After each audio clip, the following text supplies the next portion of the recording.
Now you finally get bailed out. Yeah. And Suge bails you out, I take it?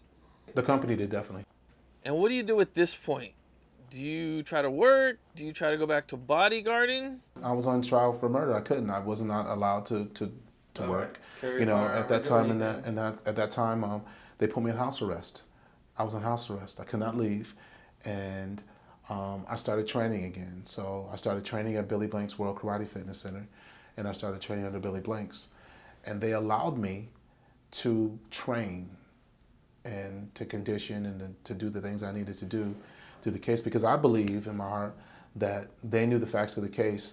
And after the grand jury indictment, I think the judge at that particular time, he knew there was a matter of time before the truth was going to come out, because we haven't got to that part yet. That's going to blow your mind when I tell you that, what happened at the grand jury indictment. That is something else. Are you working or doing anything? No, or you just no, I'm just training and waiting trial. I went, and another thing too is like, I got a chance to, in '96, had I not been on trial for murder, I would have got a chance to actually try for the Olympic team in Taekwondo, and I didn't do that. And a lot of things that happened that I wasn't able to do because of I was indicted for murder. If you can, where Snoop almost got violated on his probation when y'all was out, when he was out on bail, on the murder on that murder. Oh, when they were trying to snatch his bail and shit. Yeah. They were trying to snatch his bails. I'm sitting up in the courtroom with him, and they was trying to take his bail from him. So David Kenner came to me and said, "Man, somebody need to get up there and say that they had the Lincoln Continental, because they trying to take Snoop bail, because they was trying to say that Snoop was up, like it was after the 4th of July, it was the 5th of July, and they were saying Snoop was on the freeway pointing a gun at the undercover, da-da-da-da. So they was trying to take his bail, and the undercover picked him out on the lineup. So while we sitting in court, they was like, somebody need to get up there and tell the people that they had the card. So David McKinley and them asked me would I get up there. I said, of course, Snoop our number one nigga. Yeah. The main goal is not to let him go to jail, period.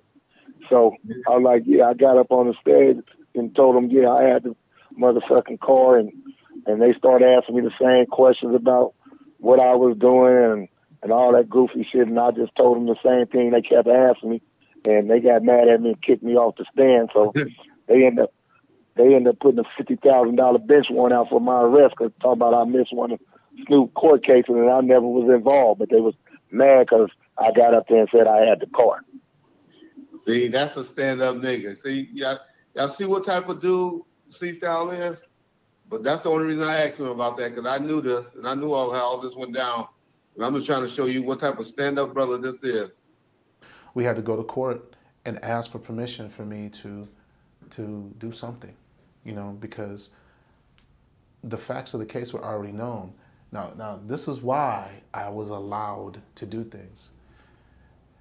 They kept finding out different information that when I told in my case, in my testimony, things that I was saying that became true, right? That he did have a gun, right? That I saw him reach. That as he turned, as I fired, he was turning. So you guys might have heard that he was shot directly in the back. He wasn't shot in the back. He was shot as he was turning. The trajectory of the bullet went in at an angle simultaneously consistent with him turning, just like I said. I said that he got shot in the hip area. I said that I was aiming at his lower torso because I wanted to shoot him in the legs. I told them that. I told them I saw the bullets go into his shirt and his shirt fly up. They said that I was too detailed. Now I see it was like the Matrix, because I saw it. To me, I saw bullets in slow motion because I saw it. I saw my hand go back in slow motion because I saw it. But that's too much for them. They couldn't understand that. They couldn't comprehend that, right? So you're just trying to get through this. Trying to get through it.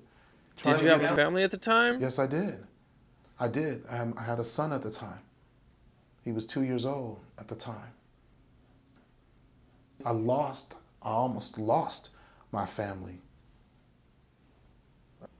So during this time, you're just stuck.